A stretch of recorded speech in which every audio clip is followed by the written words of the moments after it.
क्या आप नियति पर विश्वास करते हैं? क्या आप इस बात को मानते हैं कि इस जीवन में आपके साथ जो कुछ भी हो रहा है, अच्छा या बुरा, वो सब पहले से ही निर्धारित है?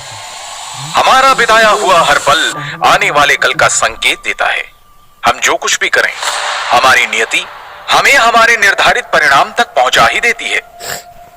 नियति ने नीलवायु पुत्र को बना डाला युवराज से गुलाम, और फिर उस गुलाम को बना डाला इस युग के सबसे बड़े महायुद्ध का एक सर्वशक्तिमान योद्धा। लेकिन कैसे? ये कहानी है सुंदरनगर राज्य की, जिसे समझने के लिए हमें वक्त में थोड़ा पीछे जाना होगा। करीब 1200 साल पहले सप्त सिंधु के उत्तरी क्षेत्र पर सुंदरनगर का ही शासन था। सुख समृद्धि और ऐश्वर्य से भरपूर सुंदरनगर पर सबकी नजर थी। लेकिन वक्त बदलते देर नहीं लगती। नियति के चक्र से ना आम इंसान बच पाता है, ना राजा और ना ही कोई राज्य। अचानक राक्षसों की एक बड़ी फौज ने सुंदरनगर पर हमला कर दिया। वो लड़ाई इतनी भयानक थी कि पूरी धरती लाशों से ढक गई। राक्षसों ने सभी ताकतवर योद्धाओं को बेरहमी से मार डाला। कई प्रतिभाशाली युवाओं को तो वो जिंदा ही निकल गए।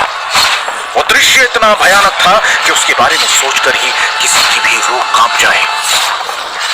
अपनी तबाही का मंजर देखते हुए सुंदरनगर की उम्मीद तब जगी जब न जाने कहां से एक दिव्यात्मा प्रकट हुए। वो थे ऋषि भृगु।